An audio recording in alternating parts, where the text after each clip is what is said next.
Sexier than ever. For the girls, them forever. For the boy, them we never. It's Sheldon Mendoza. Hi guys, it's your girl Moja, and you know how I do it. Positive vibes, positive energy. And today on set, we have a special guest just for you. So stay tuned while we present Mr. Sheldon Mendoza. Welcome, Sheldon. How are you? I'm doing fine. It's nice to be here. Well, it's nice having you. That's a pleasure. All right, so you have many titles to your name. So we have singer, we have songwriter, we have the owner of a television station, we have, what else? A photographer. We have so many accolades to your name. What are you truly passionate about? Well, I'm mostly passionate about music, right? Being a recording artist. That's my first love, really. Yeah, I spend a lot of time doing other things, but if you ask me, music is my first love. Music is your first love. All right, and I saw that you played a very brand new instrument. And when I say brand new, not now store water, now invented. Could you tell us about that? Are you speaking about the electronic pan? Yes, I am. Yeah. I was introduced to the EPAN.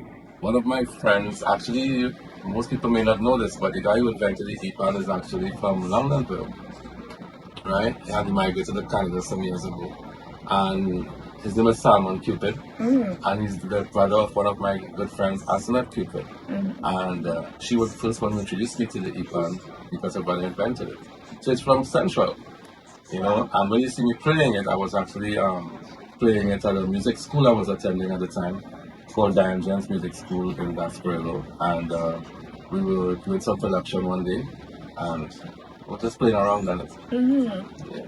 Well, that's really, really interesting because I never knew that it was invented here. You always think that inventions are foreign, and to know that it's one of our own that did it. Yeah, it's an electronic steel pan. It has all the notes of a steel pan, but you can also play different instruments on it. So it's like a keyboard where you can change it to anything you want. It's a synthesizer, you know. And I started my music career playing pan back in the days. I actually played the biggest steel pan to ever be invented, called a jamboree. We used to call it a jamboree, and it was about this size, and I was tiny. I used to play that pan. I think it's only about 4 people ever played that pan in the world, and then eventually it's in some museum or something now. Wow. Okay. So what guided you down this path to music? So when did it start, and what really charted the course for you to be as passionate as you are to music? When I started writing at first, in primary school, I started writing calypsos. And I realized I was good at writing, and my friends in class, my classmates would ask me to write for them also. Right? Excuse me.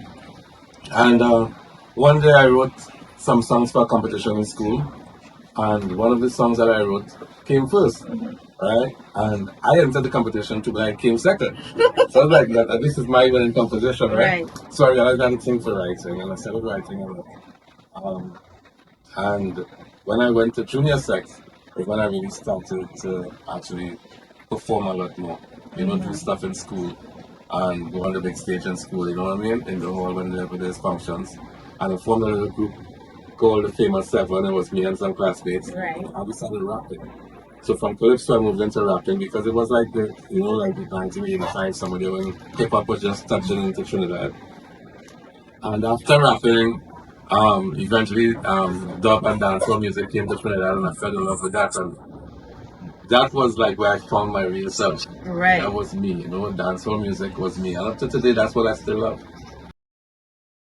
We're back, and I told you that this particular interview was going to be riveting. It's going to be jaw-dropping. You are going to be smiling from the beginning straight to the end, and you're going to learn things that you didn't even know before. So let's continue. So Sheldon, this is from one of our followers. If the average human lifespan is 40 years, if it was just 40 years, right? How would you live your life differently? Well, I'm 50 years old now, so I've already crossed that 40-year mark, and I wouldn't change a thing in my life. I have had the most incredible life. I always tell people that I'm the happiest man alive. You know, I've lived an exciting life. I've done everything that I ever set out to do. I've never really failed at anything. I was so blessed with so much talent, as you know, like you said, I'm a photographer, videographer, a recording artist, a sound engineer, a musician. I actually do paintings and portraits of people.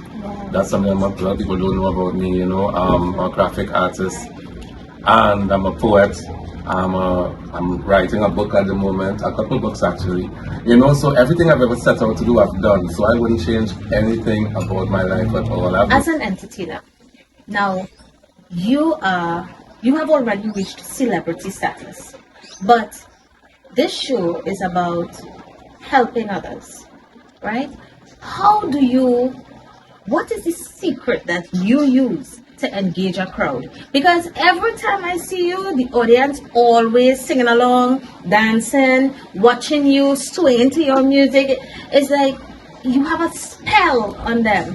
And I'm sure that other upcoming artists would want to know, how do you do that?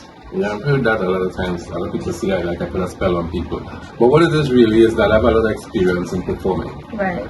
I never had a radio hit, right? Mm-hmm. So when you don't have a radio hit, you spend most of your time on the stage because you're not depending on people knowing your song already from on the radio. Right. Right? So when you're a performer who has to come and people are hearing your song for the first time, you have to bring it A game, mm-hmm. right? So I've mastered the art of performing and introducing people to my music, and they act like if they heard it before because the way I deliver it, right? When you have a radio hit, you sometimes don't develop the performance as good because people already know your song and they're already into it. You don't have much work to do. Mm-hmm. But when you are a stage performer, live performer, you have to have certain things, and some of them are one-eyed antics, some kind of antics that you do, either you're a dancer or something, right. So you move the crowd by your movements, or you have a catchphrase that you say. I have one, every time I come on stage I would say, sexier than ever, for the girls them forever, for the boy them we never. It's Sheldon Mendoza. Right. You know, it grabs people attention, so you have to have a catchphrase, right? You can also have something that makes you unique. For instance, you might hear some rappers or some chanters who could sing really fast. Right. So they might come on stage and say, the girl them send me man, but the man,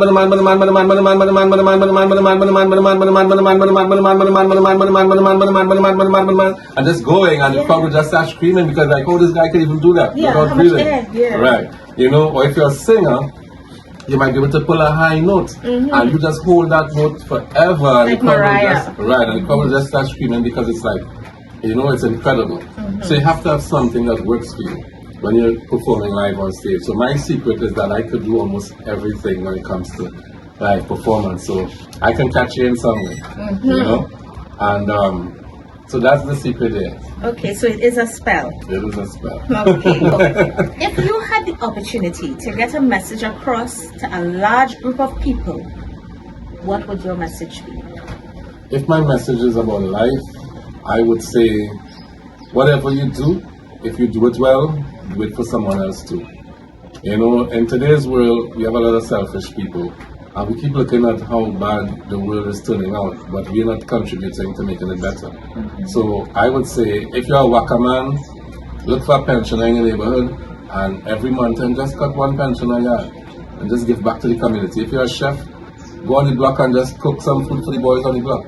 It will make the people in the community not even want to engage you with any sort of crime or violence or any, you know, because they are good ones, as they will say. Right. But a lot of people, they live their lives and they stick to themselves. And when they get robbed and things by the same neighbors, you know, they wonder why. But I'm not saying that it's justified, but what I'm saying is that if you build a great relationship in a community, with the people in the community, by giving back to the community, you'll be protected by the community. You know, everybody who knows me know that I have an open door policy. My door never closes, and I sleep soundly. You know, I don't pass nobody straight. I know everybody, and everybody knows me, and I treat everybody fairly. Right, and that's what it is, eh? All right, but let's just get a word from our sponsor. Today's segment was sponsored by teamcleanservices.tt. for all of your steam cleaning, upholstery cleaning, car detailing, and headlight restoration needs. Call them today. Be a very positive person. Your energy level is through the roof. But like, I'm sure you have human experiences and you sometimes get down. What lifts your spirit when you get down? That's a nice question. I'm so much into the things that I do and into my own space and my own world that anytime I ever get down with something external that's affecting my sanity, right? Right. It's never anything that I'm doing personally, at least on a physical level. And my music is what cheers me up. You know, sometimes I put on my own music. Sometimes I put on 90s dancehall music because that's my favorite music, right? And just go back in that zone and that time when I had, you know, great things to think about and good memories.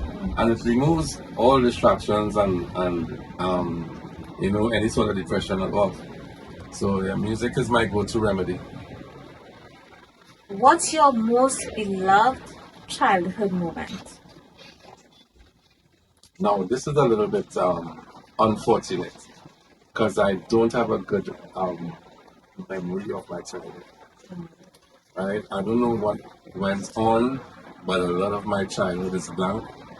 And I have a sister who remembers everything, so I kind of lean on her, you know. But I don't have much of my childhood memories at all, and I've been having a lot of memory problems actually. So I'm looking into getting that looked into because I forget a lot of stuff. I wouldn't forget like if I have something to do, like coming to this interview. Right. But like people I may have met in the past and they'll meet me and say, remember this and remember that. I'll be like, nope. You know, so I don't have any memorable childhood moments.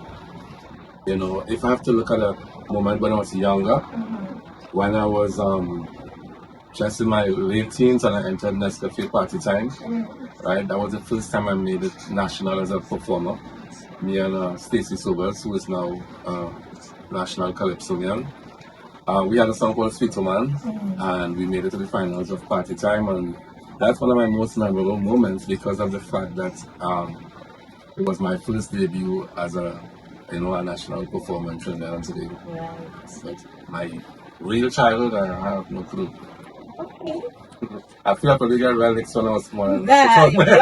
Trauma. Right? Helen, it was a pleasure. It was an absolute pleasure having you on Up Close and Personal with La Moja.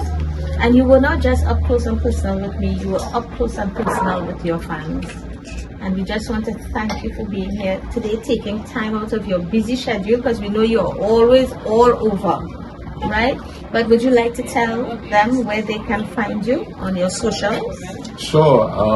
Just look for Sheldon Mendoza on everything: Instagram, TikTok, Facebook, Threads. What else is there out there? Twitter, now known as X. You know, I'm all over as Sheldon Mendoza. I'm easy to find. I'm always around. I'm always traveling the world, so look for me on my next show somewhere around the world. I think my next show is in New Orleans in July. My last big show was at the All Africa Festival in Dubai. You can look for that on YouTube, see what we did out there. And look for all my music on all the streaming platforms, you know. And he's very approachable. So if you see him on the street, don't be afraid to say hi. Bye.